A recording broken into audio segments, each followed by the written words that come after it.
So 18 is your angle bisector 1. When you have an angle bisector drawn inside the triangle, it cuts its opposite sides into segments that are proportional to the other two sides. So you can kind of go in a couple different patterns, but if I go left over left, then I have to go right over right. So I could go 17 over A equals 34 over 21. Or I could go left, right, 17 over 34 would equal A over 21. And because 17 goes into 34, like this could be 1/2. That one's a little bit easier. So 2A would equal 21, and then A would equal 21 over 2, which is 10.5. Your answer choice will be there as either 21 over 2 or 10.5, so you'll be able to tell if you need to take it to that next step.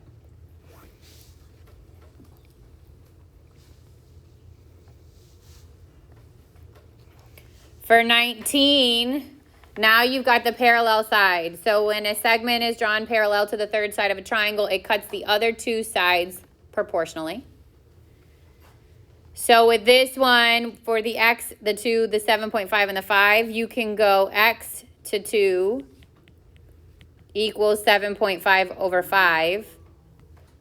Or you could go bottom, bottom, top, top. I could go x over 7.5 equals 2 to 5. You could go in either of those directions. And then from there, cross multiply. So if I go with the one on the top, 5x would equal 15 and x is 3. Santi. I'm not there yet. Okay, sure. I did 5 over 6 and 7 over y. Yeah, so when you do the parallel sides, y and 6, you cannot use the segments that are already broken up. You have to treat it as though they're the similar triangles. So the right side of the smaller similar triangle would be 5. The right side of the big similar triangle would be 7. So it would be 5 to 7 equals 6 to y. Or I could do 5 to 6 equals 7 to y. But you have to make this whole side what you use. So Can you do y over 6, 2 over 5? Y over 6 and 2 over 5? No. So y is this, like the slanted side of the big triangle. Y could go over 6. But then the right side of the big triangle is 7. And then that has to go over 5. So 5y was 42. Y would equal 42 over 5 or 8.4. And then 20, you go back to your segment. So with 20, you've got 3 parallel lines that intersect the 2 transversals. So you can do x over 24 equals 5 over 6. Or you could do 24 over 6 equals x over 5. That becomes 4 to 1. And then x equals 20. You can't crisscross on that one. So 20 is like 19, or like 18, where you can use the sides chunked up. You just can't crisscross.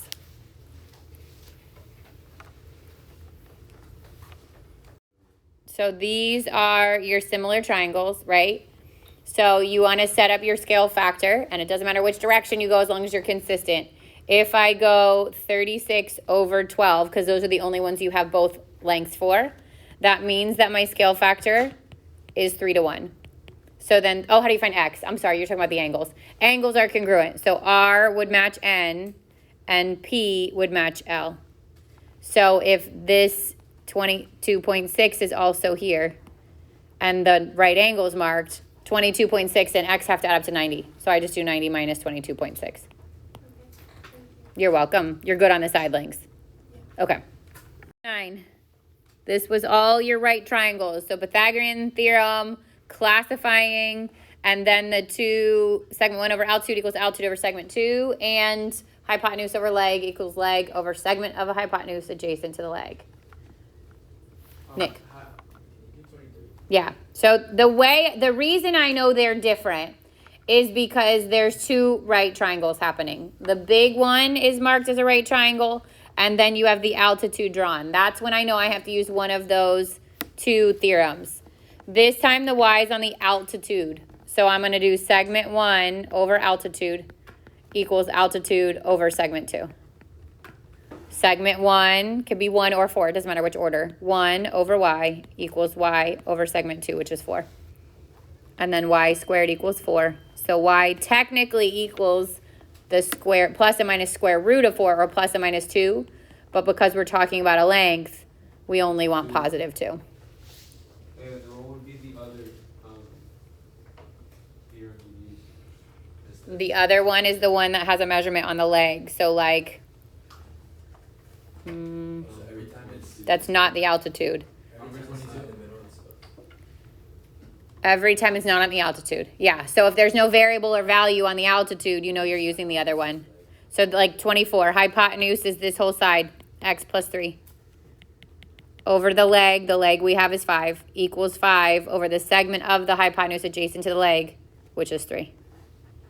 And I'd get 3 times x plus 3 equals 25. 3x plus 9 equals 25. 3x equals 16. And x is 16 over 3, or 5.3. So the thing is hypotenuse over. Hypotenuse over leg equals leg over segment of the hypotenuse adjacent to the leg.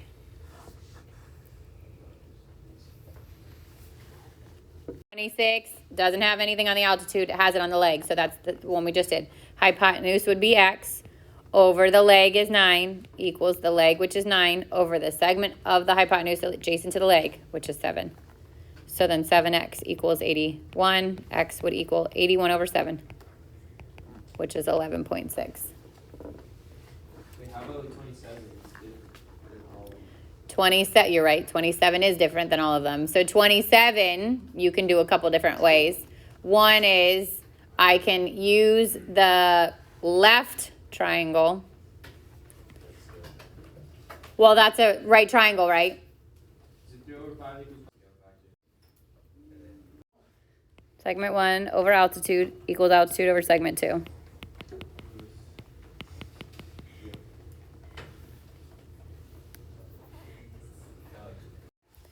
Now we did 30, 60, 90, and then your SOHCAHTOA stuff on the bottom. Yeah. Can I see what you did for 22? Oh, okay. So this one, so you won't have one. Oh, I need my calculator. You won't have one. I don't think there's one on your test in which you have to find the angle. So that's 46. Like you don't have the angle, but you have. Let's say I want to find angle D. 5 is opposite. 12 is adjacent. So the tangent of D would equal 5 over 12, and then this is where you do the negative ones. Wait, are we going to negative 1? No, you're gonna get them again. So that's how you find the angle, and then you can use Pythagorean theorem or a triple to find the missing side for that one. So, I don't know why I get my calculator out. The answer's right here. No, it's gonna ask you for individual parts, not the full triangle. So then, like, if you go to, it would be the same for 47. If you wanted to find G, you would say 7 over 6, which is here. 7 over 6, and then you do tan negative 1 of 7 over 6. But 48, where you're given the angle, you're definitely going to see something like this. So if I want to find AB, then that's opposite the 25, and 25 is the one you're given, that's hypotenuse. So it would be sine. Sine of 25 equals AB over 25, and then I would multiply both sides by what's in the denominator. Are we going to do negative stuff? I don't think so. I'm almost positive you don't. I will check though. Negative is only for finding. You mean negative ones? That's when you're finding the angle. Are we going to have to do that? I just said 3 times. I don't think so. You asked me again. I was like, oh, so it's something different. I don't think so. I will check before you leave though, because it's been a little while since I took I forget, but I will check. But either way, you're going to see it again next year. Like this is not something that goes away. Okay, so the side would be 10.6. Then you can either use Pythagorean theorem, or better would be to stick with the measurements you originally have and find AC. AC is now adjacent to it. So it would be cosine. Cosine of 25 equals AC over 25. Then we multiply. And 25 cosine 25 is 22.7. Yep. Mm-hmm.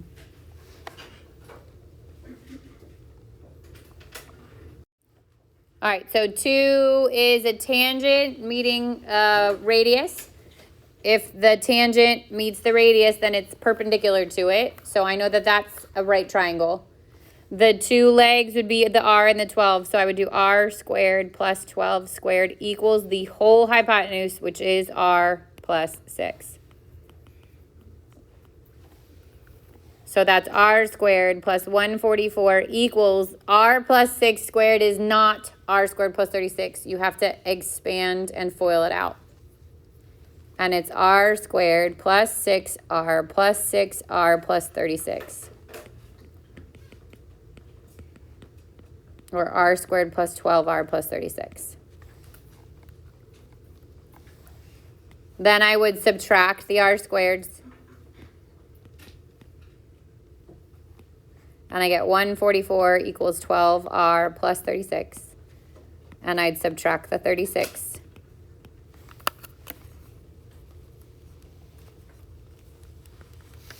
And I get 12r equals 108. And then I divide both sides by 12. And r is 9.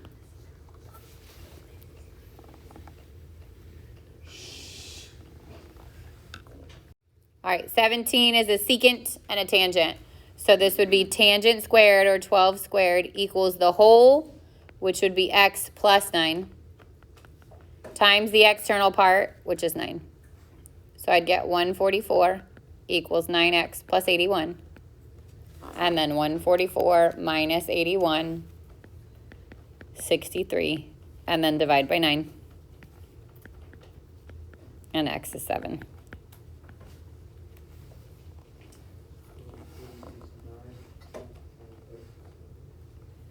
Yep. Sure. Except that it would be factorable. So right, this one you had to use quadratic. So not quadratic. But the setup, like if it's, let's say it's from here, and it would be factorable. Like when you get it all to one side, like this, you would be able to find factors of the last number that sum to the middle. Well, factor, so like reverse it, yeah.